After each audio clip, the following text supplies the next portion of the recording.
The Trump-Russia summit meltdowns are epic, some of the best we've seen since the 2016 election. Democrats, establishment Republicans, and our lying liberal media are going insane over the fact that President Trump refused to play politics and praise our disgraced intel community during a press conference in Helsinki, Finland with Russian President Vladimir Putin. Liberals are calling it treason, and comparing it to Pearl Harbor. Neocons, never Trump, are calling it disgraceful and shameful, because they really wanted a war with Russia. Meanwhile, calmer and more sound voices are prevailing, like that of Rand Paul, who is calling Trump's critics deranged. From Daily Caller, Kentucky Sen, Rand Paul said critics of President Trump's meeting with Russian President Vladimir Putin in Helsinki, Finland have Trump derangement syndrome Monday on CNN. Let me get right to the questioning. Do you believe that President Trump's meeting with Putin made America safer? Asked CNN host Wolf Blitzer. You know,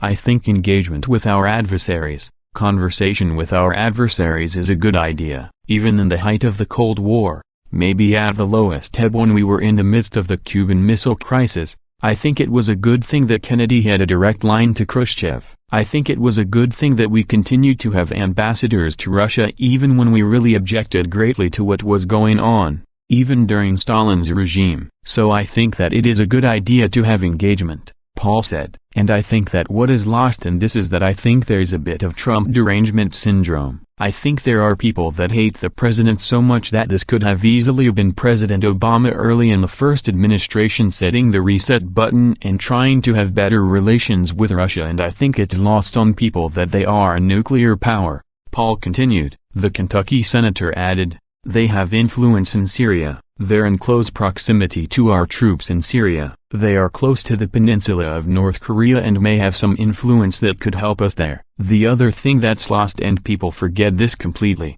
the Russians tried to help us stop the Boston Marathon bombing. We actually did help them stop a terrorist attack in St. Petersburg because we were communicating and exchanging information. Paul went on to say that all of those things are good, and because people hate Trump so much, all of that's being lost.